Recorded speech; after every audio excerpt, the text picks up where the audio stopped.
waffle. I don't typically eat like breakfast stuff, but it was like interesting waffle place. Nice. Where you Love at? it. Where are you actually? Oklahoma City. Oh, Oh, well, everyone, welcome to the show, Signals and Symptoms podcast with my two besties and co-hosts, Ed and Harvey. We have an amazing, exciting guest today. We are super excited to see for him to come to our. Oh my God, what did I do? Uh, and I am really, really looking forward to talk to him for some time. This is Dr. Walsh, and he is at Memorial Hermann Health System. I mean, if I go into his CV, it's going to take me an hour by itself. He's just super impressive. But he is officially the CMIO and, of course, a physician, then an informist. And then, most importantly, I love this line that he says, double board certified, and he's human plus machine. And I love that tagline because that's what Harvey keeps saying about it. And if you look through his resume, one of the things that pointed out to me is also that he was a residency director of family. Yeah, here you go, associate director of residency in family medicine. So this is really the culmination of things that we have been talking about for some time, how technology, education, behavioral change, and AI is going to go ahead and onslaught it. So as usual, I apologize for the bad introduction. I'm going to ask um, our third bestie is here, Dr. Mannering. She is over here as well. So we actually have the full quorum right now. She is officially now a co-host, so we're going to be adding her on the roster on a regular basis. I just did a brief introduction of Dr. Walsh. Dr. Walsh, how tell us your journey, and before I'm actually going to ask Harvey's question, what drives you? Why? As a CMIO and through the whole journey, and then tell us about yourself. More importantly, what excites you in health tech and hopefully more specifically in AI. Oh man, that was a lot of questions. You know that, right? You're probably gonna have to prompt me along a little bit later, but no, thanks for such a nice introduction. I hope you didn't set the bar too high starting right out, but no, it's funny.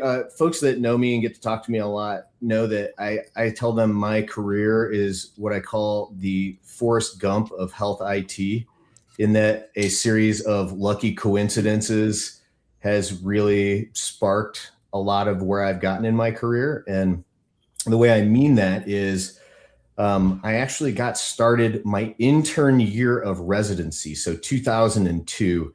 And yes, I did just say that. I was at a hospital that actually was starting EHRs before the HITECH Act, which I think actually is pretty rare, really. And so in my hospital system, when the system wanted to do something, where do you come and do it? Well, you do it where you got a captive audience, right? And residents are a captive audience. They will do what you tell them, or at least they would back then. And so they said, hey, we're going to put this EMR in the residency. Great. And they actually did a nice thing. And they said, we're going to ask the residents what they think. We're going to put them, in the governance and the setup, et cetera. So they came in and they said, does anyone know about computers? And I literally raised my hand and I said, well, I built one and I break it all the time and I spend a lot of time fixing it. Does that count? And that was like the highest level of knowledge anyone had. And voila, 25 almost years later now, here I am. But I was really lucky that I had some incredible sponsors and mentors, Dave Trachtenberg at my residency, and then our first CMIO, Keith Knepp, just kept helping me advance and, paid for me to go get an MMM and all of those sorts of things. And so, really lucked into it, but kept on with it as well. So it's always been part of my practice. And I think to me, it goes a lot with teaching. So as we started to adopt the technology, we had to teach how to use the technology. We also, as an informaticist, a big part of our job isn't just technology, but it's really figuring out how to, figure out the quality of information, how we get information to people in the right place, right time, right context, all those sorts of things. And that leads me a little bit to what drives me, or what has kept driving me, which is, as you see colleagues working on things that are just incredible clinicians, and they come to you and they say, man, this is either literally getting in my way. How many meme videos do we see about, Epic or, the EMR du jour getting in the way? I literally just had my screen go blank. Can you guys still see me? Yeah, you're coming out. Yeah, like one of my monitors literally just shut itself off, and it's the one that I'm actually staring at. So that was very jarring. I'm wondering if I can actually get that to come back. Yeah, you're still good to us. We can see you. Well, I can't see a doggone thing. Well, any which way. So that's neither here nor there. We're gonna keep going like that never happened. It's the AI God. Love it. Something Actually, you said. real quick, I'm gonna give you the extreme close up, and I'm gonna try unplugging that monitor and see if that brings everything over to my other screen. And it seems like it might have that. Hey, all right. Yeah, physician self-diagnoses himself the situation and has the fix. We're good. Yeah, but where I was going with that though is, obviously most of us that got into medicine because we like helping people. And I found that IT and informatics was a way that I could scale that to some extent. But still practicing is a way that I can have those individual relationships that matter so much too. So I get the best of both worlds, the whole have your cake and eat it too. So sorry for the long story, but that's my story. Forrest Gump of healthcare IT. So true. I mean, if you look at many stories who are innovation is essentially an accident, and Ed's story is fascinating in that regard as well. So is mine. And what I realize is that overall, if you have a curious personality, if you're an overzealous person to actually help and understand that software runs the world, and of course AI is going to eat software, and we're going to talk about it. Let me start with first question to Harvey as usual. Harvey, why don't you start up today's discussion? Well, first of all, great seeing you. Nice to see a fellow Texan. And I think when you went to residency is when I started residency, so we're probably about the same. Oh man, like you didn't even get any gray hair yet? Come on. It's a damn Hispanic gene, and I'm doing all sorts of longevity hacks. I put myself on metformin and all sorts of stuff to delay my process. And I'll just throw this out there. Since we're talking AI, I have an AI algorithm that I added to my phone. So I look at it and it analyzes my skin, what I'm eating, my sleep, and then it gives me because I'm a doctor, it gives me my own prescription of what I should eat, drink, pills, hydration, and then I gave it access to all my pictures, and then it scans the last 15 years of pictures and tells me when I was aging the most, when I was aging the least, reverse, and then helping me with longevity. So just Harvey, you gotta talk to me about this offline. I gotta understand how. I thought I had a in-depth setup, but man, that's impressive. And then I haven't set this guy up, but everything I told you, I set it up with this guy. I just built him, and the skinny is I'm training him to have access to my digital twin. And since I'm on an intranet and nobody else can have access to this, I can ask him hey, how's my HRB and all of that, and then I'll go back and forth. And hey, I'm going to give a talk. Can you help me up on my talk? So anyway, it's something I've been programming. It's on the market. It's called Richie Mini, but then once you have it, it has a dummy terminal. So sorry about the delay. So here's your question, my friend.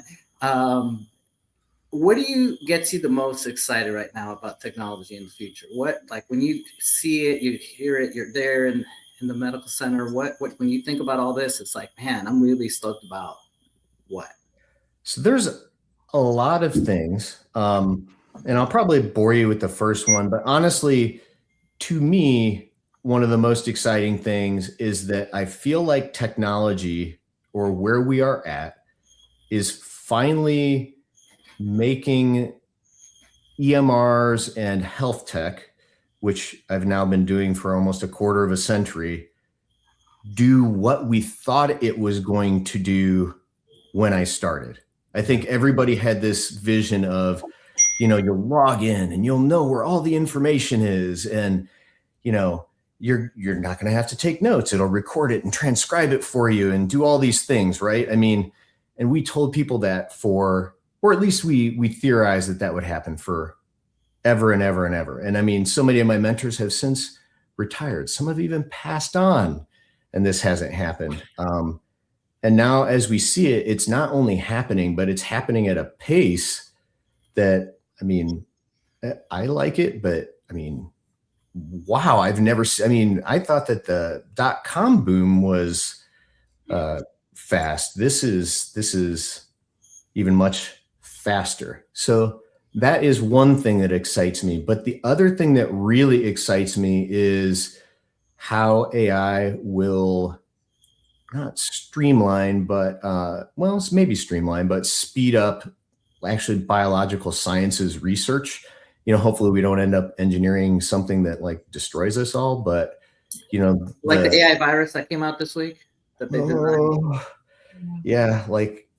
We'll talk about harnesses and loop engineering at some point, but the idea that we may see actual medicine and the human condition improve rapidly based on this technology as well, I think that really, really excites me. I honestly think, we're going to see cures to things coming out more quickly, not just more information thrown at us more quickly. And since you said that, I got to throw in my public service announcement. Because of what you said, I believe the same thing. And I tell everyone, and I know they're smiling at, and Janeika, they know what I'm about to say, is take care of yourself, because over the next 4 or 5 years, we're going to see so many things being cured. And in our lifetime, if we can take care of our body, there's a good chance that there'll be things that they'll be able to reverse, give you a new XYZ. And as a result, I really think we're going to live longer. So I'm telling everybody out there, make sure you eat well, make sure you sleep. I know that sounds like lame, but no, trust me, because there's going to be things that you may damage that in your lifetime they'll fix, that the damage is so far along that they may not be able to fully fix, whereas some other things they won't. They will. So please take care of yourself. I wonder what the life expectancy will be when my kids are adults. It's so crazy to think about. And to jump on both of your points, I think all of this innovation that we're seeing highlights what the human brain is capable of thinking up, and I think that's the amazing thing. That's what excites me, is the technology there is now able to match the ideas, we're capable of having. And I think that's incredible. Agreed. I was just at the ophthalmologist's office yesterday, and he was doing retinal scans and showing me and all this. And I'm like, oh my God, I was like, dude, send me those images, because I am totally going to start playing with them. Just being able to do that. But that fact, like 5 years ago, when Ryan and I, or all of us were in med school, that didn't exist. Like, I remember looking in the back of the eye, and I'm like, yeah, I can kind of see that optic nerve, and I can kind of see the stuff. The image I saw yesterday, I was like, oh my God, it's like nice. And we say this a lot, that knowledge is power, and then you can choose what you want to do with that knowledge. But just the fact that it's more accessible, I think, is amazing. Yeah, you're starting from a whole different place, right? Like, you used to have this long kind of preamble to even kind of collect and get the data into one place, and especially to have it start to make some sense. And now a lot of that can be, done before, and then you get to spend more time thinking about what to do with it, how it impacts people. And, I don't know how often you guys do it, but one of the things that AI actually helps me with the most is as a thinking partner. So I like to bounce ideas off of it and just have it give me sometimes it gives me trash. Don't get me wrong. I mean, but sometimes it just the process of literally having somebody to bounce something off of and spit out some ideas, and maybe you discard even, half or more of them, but occasionally you come up with something that I would not have thought of that. So Ryan, I'm curious, are you speaking or are you typing when you do that? So I actually right now, I don't want to use product endorsement or anything, but when I need speech to text, I use Whisperflow, just because it seems to be more accurate than some, but I may be starting to do that just in whatever native AI app I use, because they seem to be getting better and faster. I've just started using OpenAI's advanced voice chat. And if you guys haven't used that yet, especially with Codex, Harvey, I don't know how much of a Codex guy you are. I am. I've been programming. If you go to my insightnow.com, that whole thing is Codex and Claude talking to each other, vibe codes. Oh my gosh, we're like kindred spirits. I have my Claude and Codex talk to each other pretty frequently. In fact, a lot of times Claude drives Codex for me, and then they pass a baton back and forth so they stay synced. Yep. But I'm telling you, the advanced voice function in OpenAI and Codex, to me, it feels like Jarvis from Iron Man. Like you can be on a walk with your iPhone, and I'm sure you could do it on Android too. And you go into your remote, and so it's working on your computer that you have on all the time. You're asking it and telling it what to do, and it's running your computer while you're out on a walk, and you're just having a chat with it like you would with anybody else. And again, you asked what's exciting, right? Like that kind of an interface wasn't even. I just want to show. So if you go into Codex ChatGPT, if you go into connections, you can control this Mac, control other devices. You can control through SSH. So I actually have an always-on computer just to run Codex, and then it just runs the code in the background. Are you sharing with everybody? I am. Is it not showing? Yeah, no, we just see you. We just see you, which is great. But all right, now it's we love seeing you. It's just this is where you can literally connect through. So this is now a remote computer that I'm basically coding. And this just stays on, and this is what my Mac is. So I can turn this off and then walk around. And then if you go into connections, you go to control this Mac, control other, and you can even control SSH. And by the way, my whole team actually represents this. Just want to give you two corrections. Number one, so Harness is going to be, so we have the AI Memory Ops, which is a complete software development lifecycle agent ops that we have released. And then we have what we call SDLC ops. And I am personally working on what you suggested, Harness operations.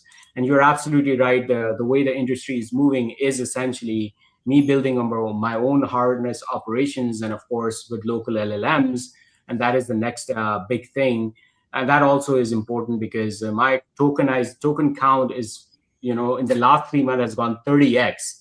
In the next 3 months, I'm looking at 300x usage. So I need to optimize costs as well. But one thing that I do disagree is, unfortunately, that within the FDA operations, and by the way, Ryan, my company's Save Life AI is now has 5, it's actually 4 FDA SAMD devices underneath our belt with high trust cybersecurity. But I'm done with FDA. I'm just now going to go through breakthrough device designations, and I'm also clearly adding what we call an IRB-based approach, which releases some of these high-end innovations and models that I've already developed, but I cannot even show. I'm showing it to investors, and then I have to say disclaimer: I don't know when FDA is going to have a pathway. So I from a software device, yes, but I do agree 100%. That overall the cycle is definitely decreasing from especially in biologics, peptides, and other sort of innovations, because I don't know if you saw the FDA's peptides, they actually approved 5 of them.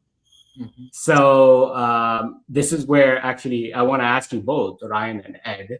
Ed is a big proponent of, and so is Harvey. I mean, everyone is a big proponent of health and wellness as compared to medical, which is, unfortunately sick care in this country.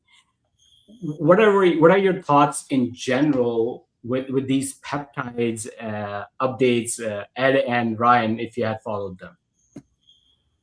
I am just starting to learn about them. So to say that I have enough to comment from what I would feel like would be a medically appropriate standpoint, I don't think I'm quite there yet. But what I do know is I do like to try and be, if not on the bleeding edge, at least on the cutting edge of preventive medicine and wellness. And it's just like you said, right? We have a pretty darn good sick care system, but it's pretty hard to keep people well. I think part of that is human nature. And then I think part of it is, of course, how we've engineered things and, how we've valued different things. So, who doesn't want to see decreased human suffering? I think, I hope everybody wants to see that. At least everybody on this show. Yeah. No, I don't know enough about the peptides just yet. I've seen the news articles, and that'll probably be something I actually start looking into relatively soon. Well, Junaid, let me jump in. Well, yeah, I get my peptides from this lovely clinician. So I'm a big believer, but she could speak to it much more medically than I can. I just say, okay, honey, whatever you want me to take, I'll take. But I want to go back really quick and just say a couple things, Junaid, and then we'll keep going forward. And there's some great comments. A great friend of ours, Ryan, Dr. Alan Weiss, also had a comment in the stream. But we are on the frontier. We are like, to harken back, to Star Trek, which everyone can relate to, or everyone knows about it, no matter what age you are. They were like out there exploring, not knowing what they're going to run into. And I think we are at that moment. Things happen so quickly, right? And it just reminded me, Ryan, when you were talking about when you were tapped and got into informatics. Yeah, I don't think most of the audience may know because they're all a different generation, but literally before 2010, there were hardly any hospitals using anything. I was fortunate to land at a hospital that was advanced using CPOE. And so that's what helped accelerate my career. It just so happened that we had a bunch of smart docs there and I was at the right time, right place. But you would literally have to train nurses and physicians on how to use a computer before you even go to the EHR. I mean, imagine that. Yeah, and that took a whole lot. So we are definitely on the frontier, which is super, super cool. And the other thing I wanted to say about Ryan, not only all the professional accolades that we've already talked about, but what I was most impressed with is he actually uses AI, like on a personal level, because that's always been one of my themes, is that to be innovative, you have to be innovative. You can't just talk about innovation, you yourself. And it's the same with AI. You're going to talk about AI, or try to lead AI at your health system or your clinic or in your company. You better be using AI on a personal level. And that's what really impressed me. I remember Ryan and I were having lunch and I was like, oh my gosh, this is amazing. And no wonder that you're so far advanced. So now I feel like a Luddite compared to Harvey. My goodness. Well, Harvey's, but here's the counterpoint. At some point, let's not take time to go there now, but I just want to throw it out there. I put it in the comments as well. There was another old movie. I can't even remember what the name of it was, but everyone sort of died at a certain age, like when they turned 30, because just lifestyle reasons, and no one wanted to get old. But at the end of the movie, they find these people who are just enjoying life. They didn't have all the tech or anything. They were just enjoying life. And I think that's an important principle we cannot forget in all of this, because you can become so consumed with tech that you forget to live. And there's nothing wrong, with smoking a cigar and having a glass of wine and just reminiscing with old people around the campfire. We don't ever want to lose that. So anyways, I wanted to throw that in. And there are a couple of comments, Junaid. So whenever I want to make sure. Yeah, Alan, I saw a question from our friend, Dr. Alan Weiss. Yes. Yeah, I thought that was so do we think that AI is going to help us reduce the cost of healthcare? I'll give you my answer in that. So I think the cost of production of units of healthcare can be decreased. But I think that the cost of healthcare actually has a lot more components than just what the delivery of the healthcare is. So yes, I think it will decrease what it costs to keep people healthy and to produce health-related products. Now, companies are going to do what companies are going to do. So when I invest in the stock market and I'm in a publicly traded company, man, I want them to make money. They better make money because, I want their stock to improve, right? So the motivation, right, is to make money. And so will AI cause those companies to lower their prices, change their incentives?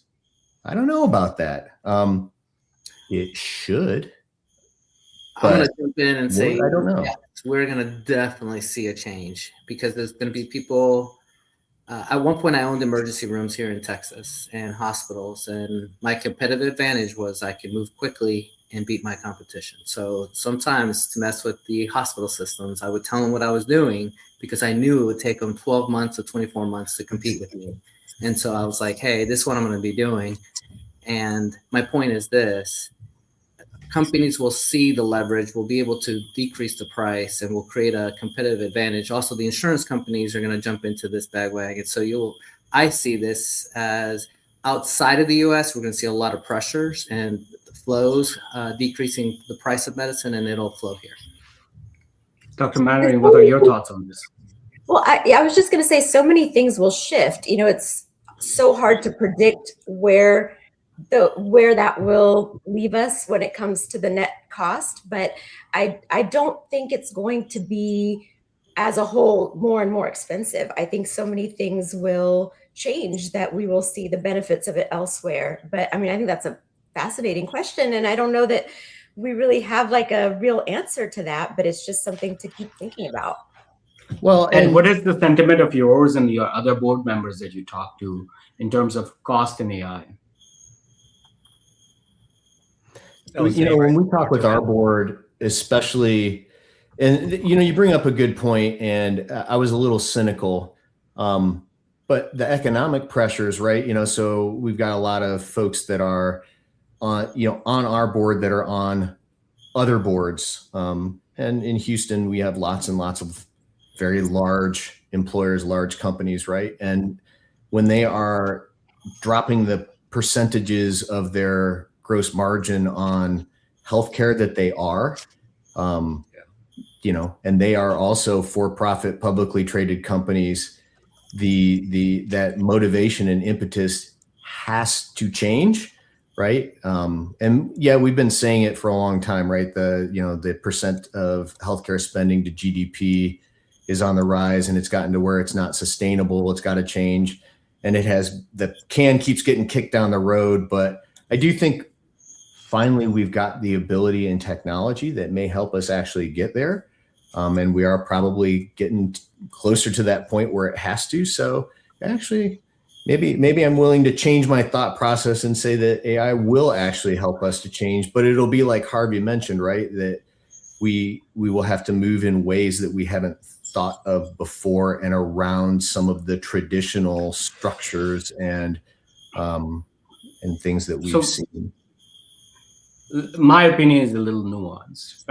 Let's understand the software industry. We had one copy of Word document and an Excel. Every time a new user comes in, it was a copy of the saved software, and your revenue grows without any, with a very, what we call variable in risk of including your, pricing. But the AI is different. AI, you still have to put energy, GPU costs, infrastructure, all of that. So AI is not exactly software, which people forget. So that's number one. Number two, all technology by definition are deflationary, right? I used to order an ultrasound. By the way, I'm not too old, too young, Ryan and Harvey, and realize that I'm only 5 years off. But anyways, I had to order an ultrasound machine that was $75,000. It took 9 months to go through the whole process of board approval. 3 months later, I bought a $5,000 ultrasound machine and I put it on the patient right now. So definitionally, all technology is deflationary. It's just the point is that initially it's always inflationary. But however, keeping that in mind, that software and AI is different because software was a copy, but AI is still a service. GPU as a service, anything as well. So that's important. Now, number two, that I just want to create a real example. I apologize to toot my own horn, but oh well. So we just basically created ISDMD, which is not just the scribe, EHR, data integration, etc., clinical. I'm not going to go through all of that, but we just released what we call AI RCM now, which is basically documentation to dollars, converting whole revenue cycle. My point is, when I go to the RCM companies, what I'm saying is that by the way, through my voice agents and all the collections and everything, which is agentic AI, what I'm saying to you is now that if you needed 400 people to quote unquote do your, which is by the way, BPOs in Philippines, India, Bangladesh, Pakistan, we are looking at decreasing it by 40. And more importantly, and this is something that's dear to me now, is we can bring those back into US as well, which Medicare and Medicaid is going to start to do. So clearly, we're going to have an impact. And it is going to be an asymmetric impact, in my opinion. It is going to be initially a dystopian and inflationary event, and then it's going to be euphoric and event where it's going to be deflationary. And that's one of the reasons that's very different. It's slightly different from software industry, is because you're not just copy pasting. Because I mean, that's the whole game right now. Token efficiency, by the way. So what I'm saying is that's my general term. And I don't know how the policies are going to change. And this is very important. This is where US is going to change. And it has changed. If you look at the history of US, it is a protectionist country, no matter who's on the top at the end of the day. So, and so is Texas. So what I'm saying is that you're going to see that great shift, that even you're going to think that it's going to be deflationary, but we're going to basically remove a lot of jobs that are done outside the country because of AI, but still the jobs here are more expensive. So the benefits of deflationary are not going to be as visible as it should be. So that's my 2 cents. Again, I don't know, maybe wrong, but you guys can continue. Now, going back to the comment that you said, that the residents may feel obliged and may listen, and that's where we come to Ed's biggest thing. And I just want to basically let Ed reframe that question: the behavioral change to adopt AI and the behavioral change due to AI. So Ed, you want to reframe that question better for me, and then we can have a discussion on that, because Well, and we love all the questions and comments that are coming through. So this is a great opportunity for all of you to interact with amazing clinicians that are online, and especially Dr. Walsh. So yeah, I'm going to throw it to Ryan, because I want him to, I want everyone to learn from him. So yeah, how do we, educate ourselves, adopt, utilize, all that sort of thing? Ryan, what advice do you have for your peers? First of all, remember to get yourself off mute before you start talking. Yes. So my number one piece of advice. Just kidding. So for me, I'm an experiential learner. And Ed, like you said, hey, I love that you use AI. And for me to learn about AI, one of the only ways that I can do that for me personally is to experience it and use it. Just like I mentioned when I started my career, right? Does anyone know about computers? Well, I thought building one was a really cool idea. So I went and learned how to build one. And then, I'm pretty sure everybody remembers the fragility of the old DOS-based Windows PCs. Like, they broke a lot. And I also broke it a lot from my lack of knowledge. Then I had to fix it. All right, so let's move on to AI, right? I think it's just like you said, use it, get to know it. What are learn the limitations and learn them quickly. I think, one of the things that you have to understand if you're going to use LLMs especially is that they can be very confidently wrong. And if something doesn't sound right, you really need to double check it. You need, if you're quoting a number or a source, where did that come from? Show me the source article and the actual sentence you got it out of so that you know that it put it in the right context. Now the volume at which you see that information comes in sometimes is so great that it's hard to read. So now we have our AIs checking our AIs, and you have, rubrics of how they're supposed to check whether or not they're done well and how they're supposed to iterate. So I guess, it's just like I tell my residents, read, learn, use, experience. Again, it's a cliche, but right, see one, do one, teach one. And I think they're cliches for a reason. They work. And so, that's my advice is get out there. Don't be afraid of it. And also try and de-risk your situation too, right? I think there's times that it's really appropriate. If I'm making a life-altering decision with somebody, I'm going to really make sure that my sources and things like that are well checked, well referenced, well stated versus, if we're deciding on what paint color to put on the wall, I can always repaint that. So, so try it, but try it in situations where it's appropriate, and, give yourself the guardrails to make that trying and experimentation safe. Yeah, that's good. And listen to Signal and Symptoms every week, Wednesdays. You know it. So given that, two things I want to add. Books. So there's a skill that I created for my applications, and it's called convergence research. It fans out 16 different angles for research with 5 different LLMs, does web search through Perplexity, Exa, and Tavily, and then brings in all the informations and synthesizes it for me. And then I put it into my, this is actually the intellectual property of the company, which is called Vectorless Index. I don't believe in RAG. RAG actually hallucinates, so we need 100% accuracy. So it creates a citation, which actually we use in our EHR chat. By the way, one of these days, I'm going to show that. And then, of course, the AI-RCM part, which is extremely important because you need ICD-10 CMs, ICD-10 PCS. And not only when you write the ICD, you actually get explainability.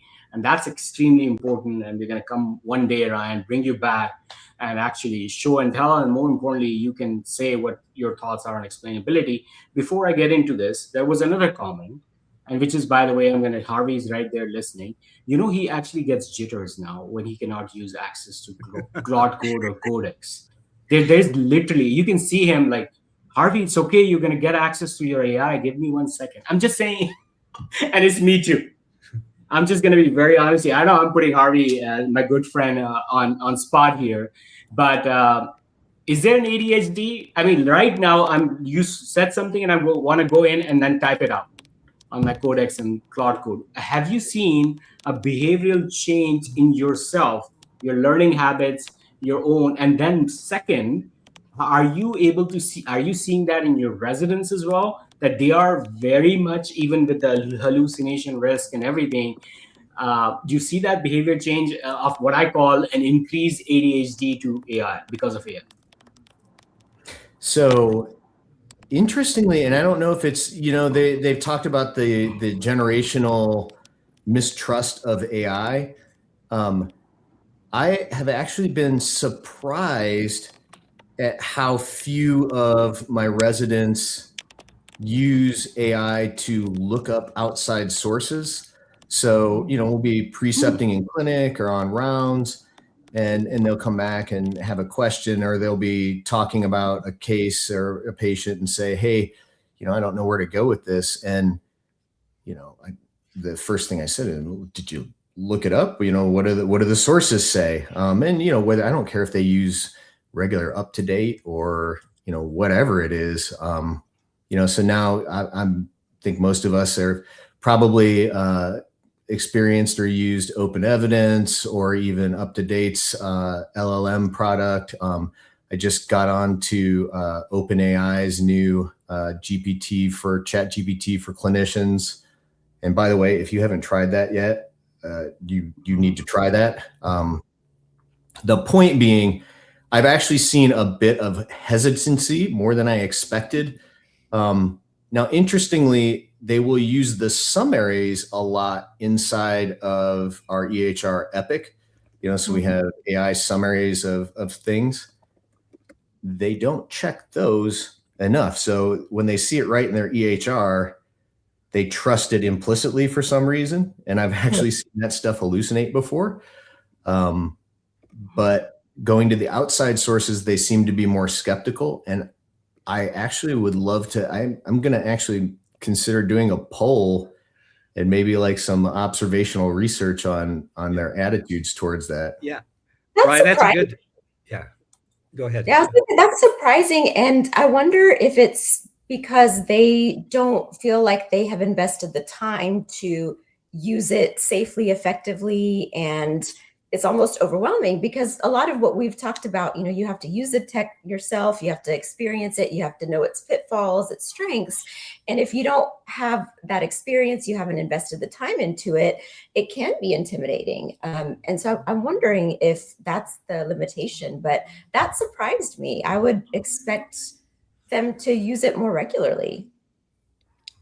Yeah, In some cases they do, and in some cases they've really seemed to eschew it. Yeah, I think it's worthy of an entire new episode. And Ryan, maybe it would be fun to have Brian bring some of the other residents. Because we're seeing it in broader society. There has been a pushback, and I haven't seen the videos, so I have to say that up front. I just read articles about the videos, but there are some speeches right at the, when people graduate, whatever that's called, you bring in the superstar and not the valedictorian, but the person, commencement speech.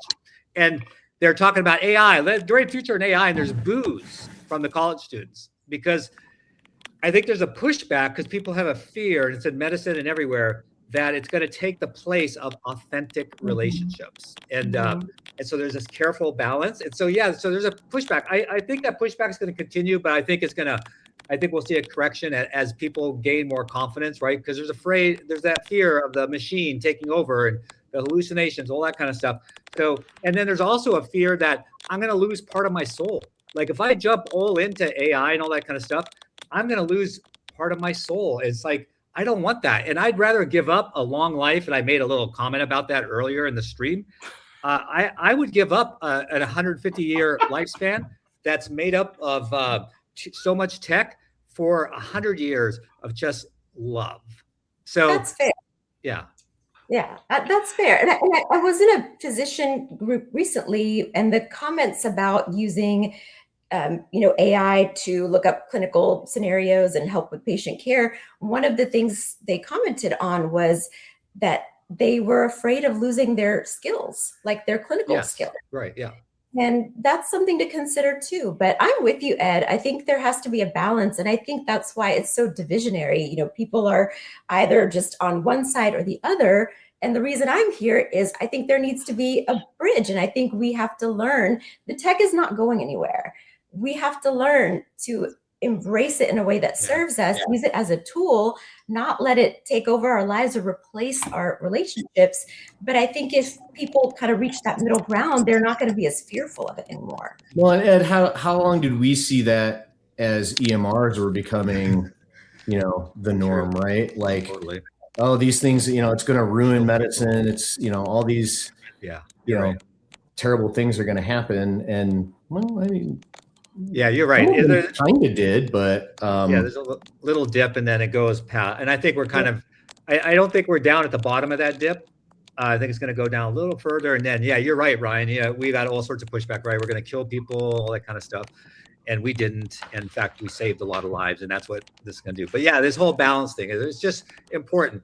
And Junaid, not to put pressure back on you, but there's a lot of comments and stuff. I'm sorry. I have not been able to. Actually, I did address this. I love it that you bring it up, and that's why I showed the RCM denials and claims and everything. If I'm missing anyone, it's the same question. Love it. What I'm actually seeing here is that now let me switch gears, and this is very important. So I don't know if everyone is actually following a clinical trial of a mom that killed her 3 kids, and then the psychiatrist was on the stand. And the psychiatrist says that the lawyer asked the question, that you're saying deteriorating, and you didn't do anything, which she did. But anyways, what I'm saying is that the answer of the psychiatrist was very interesting. Is that in my EMR, this is not AI, nothing, no AI scribe. There are only 3 options: improving, no change, and deteriorating. And she was slightly deteriorating, so I had to just click the deteriorating part, and therefore, this is it. And this is where the issue with the tool, and maybe actually, honestly, that's where the confusion comes in. Should she have used a clinical scribe to detail it out or not? And so, long story short, Ryan, what I'm getting to it is the medical legal aspect of AI and how that is going to play out. You clearly suggested that even summaries in AI that are at a very massive, company, $6 billion, is not just accurate. How are you looking through your lens for medical legal implications of these technologies? So I think it is, again, similar to a lot of rapidly diffusing technology that we've seen in the past. And the way I mean that is that governance, law, and even sometimes how we think about it is sometimes outpaced by the advancement of the technology. And I feel like we are in that area now. So what does that mean, I think, at our organization? So as we onboard new AI, we are starting to run it through, a reasonably, I don't know if you guys have heard of the CHAI framework.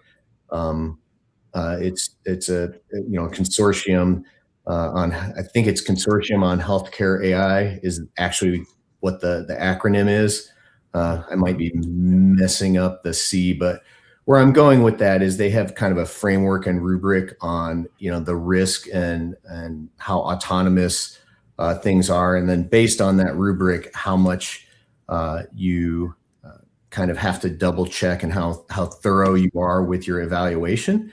So I think it was Vishal who mentioned, right? Hey, it's a lot different when you're using something, for example, in the rev cycle where, you could mess up a patient account, but the idea that you're going to hurt somebody physically or permanently is pretty unlikely, right? Whereas, you've got something like real-time sepsis where, if you miss that, a patient can get hurt pretty quickly. And so the point being, you have to look at what's at stake, how quickly things are interacting, where the human is in the loop, all of those sorts of things. So we have a clinical AI governance council that helps us onboard things. And then we're big into the pilot work, just like anything else. So we typically will onboard something with a few fairly tech savvy clinicians that will give it a good deep dive and come back and report on, hey, I saw this report X incorrectly. And, I think you guys have probably seen this, and we saw it with regular EMRs. I don't know if AI is speeding it up or not, but, garbage in, garbage out, right? It's an age-old story in technology in general. In AI, though, like if it's summarizing my note and my note was wrong, it doesn't say, hey, dude, your note was wrong, at least not yet. Maybe someday it will get there. But it just says what I said in my note because we only told it to summarize it. We didn't say to correct it. And so it can perpetuate those things and do so believably. And we have to be careful. So you have to have governance. You have to base the governance on the amount of risk. Medical legally, I don't know that it's any different than, when we started to get into EMRs, except I do think it is a bit harder to kind of show that reasoning chain. So I think it'll be interesting, when they start to get into discovery, like, do you have to go back and show how the LLM reasoned, what it told you? I think that might be a thing. So I'll be interested to see how some of that plays out. But unfortunately, that will take bad things happening and people getting sued, which is not awesome. Sorry, that was a lot. Ed, what are your thoughts about this when you're sitting with a board member or basically presenting to multiple boards as you do? What you're looking at is two options. One is, of course, when we see a device, a physical device, a stent that broke off, and then you're gonna, or even Foley catheters. I mean, we see this all the crap. I mean, there's clearly a quote-unquote manufacturer issue versus clinician issue, and we can clearly sue the manufacturer. I don't know if we can sue Epic, but I'm pretty sure we can't. And that's what I'm trying to talk about, like as a software. And one of the reasons I did go through the software part is essentially saying that, you know what, at this point in time, you are actually liable or not. And that's the distinction I want to ask Ed, and that's where the governance comes in. And where's the governance responsibility? Because, and by the way, there's a whole AI governance part coming through Save Life AI, which will be available. Ryan, you should look into it. Every freaking note, 100, this was the transcribe part, this was the summary part, so you can review it, de-identify it, and score it. So therefore, you can actually, and use for any other, of course, you can use with our technology, but you can use for any AI, including visions and everything. But long story short, AI governance, I completely agree. I love it. I believe in it. I'm building a platform just so that it becomes easier for you to evaluate.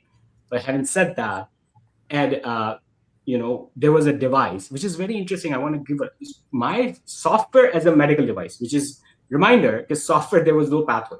So therefore, FDA does software as a medical device. Anyways, Ed, what are your thoughts?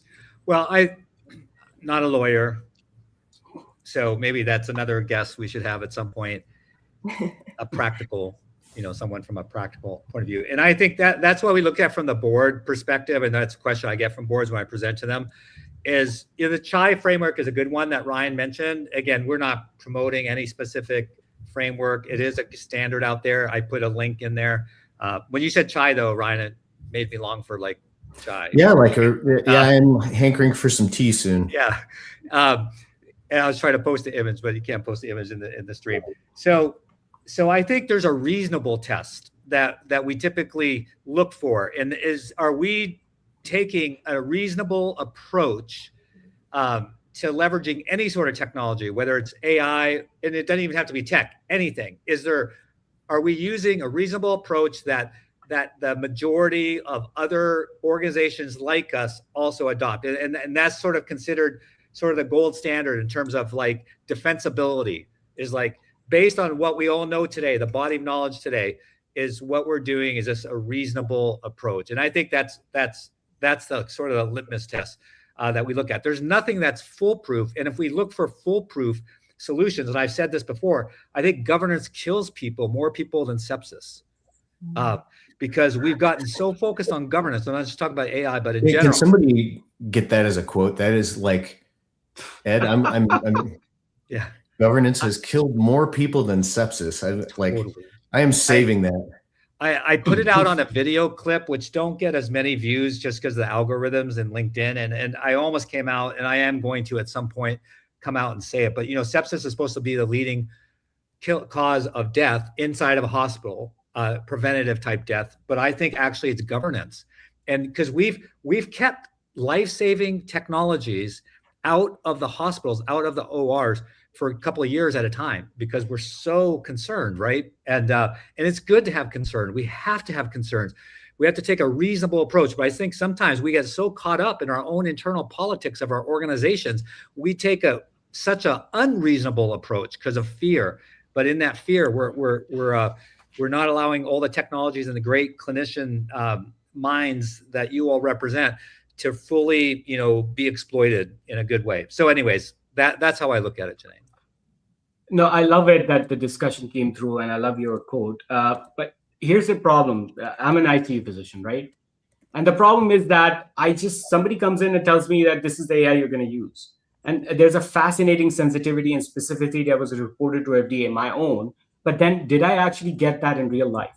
So this whole platform I have to build, and it's because I want to make my patients safe, right? On real life patients on a regular basis, the board, the director of radiology, the director of neurology will get sensitivity, specificity to positive. By the way, Harvey, this is for you, by the way. And this is, you can literally add any model through basically a workplace that how you're going to basically add that model. And then on live patients, because you have HIPAA compliance, it will give you, first of all, de-identified if you can, because you can accept it. And then it was going to give you essentially a QA. And QA is very important too, because let's say the problem is that the issue with the AI, another issue that I want to basically in terms of governance, and I want to basically, and you're right, first of all, you're absolutely right. The other issue is that let's say I put in a breast cancer thing, and then the radiologist disagreed, but the AI sent a reading that it's positive, and then 3 years down the line, it does come back positive. Who's going to get sued? So the board says, you know what, I don't care, let's just not put it in. But the benefit of this sort of governance part in the terms that you're talking about and actually operationalizing it for the board, for everyone, is the idea behind it is the same way that first of all, you know in real life how that is performing, but also more importantly, you do an automated QA that the director is notified, oh, radiologist didn't read it, but you know it is coming up, or you know Ryan says that I did not dictate this note, what the hell happened, or the note went to another patient. All of these things need to be governed, because you know I build software for a living now, and I understand that. And being a clinician and a builder, you're so right that there are life-saving issues that are not being propagated. But as you always said, Ed, I think everyone needs a sandbox in their hospitals. Essentially a sandbox with this kind of governance, sitting on it, using it for 3 months, and then actually doing a proper buying decision. That's why I built it. That's why I made sure that everyone is actually looking into it. But anyways, Ryan, your final thoughts on governance as a CMIO, how are you going to implement governance in your institution? So I talked about it a little bit. You know, we have an overarching AI governance council that will cover all of our AI. And, you know, we use it in multiple areas, right? Patient outreach and interactions, revenue cycle, marketing, all those sorts of things. And then we, of course, have kind of sub parts of that, right? Our clinical AI governance group. So how do we do that? So as we, like I said, as we onboard it, pilot, test, and iterate.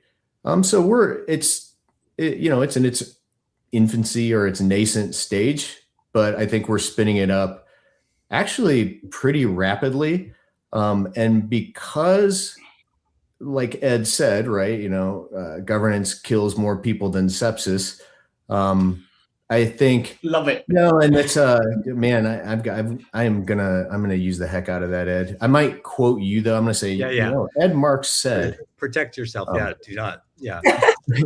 But where I was going with that, in all seriousness, is I think we as an organization have actually gotten to the point where we say, yeah, there is some risk to not using some of these things that can really help us. How do we bring this out in a way which is rapid enough so that we are doing the right thing, but with enough guardrails to make sure that we are, as Ed said, I'm going to do another quote that was, I think, also quite wise, which is, what is reasonable and proper to do?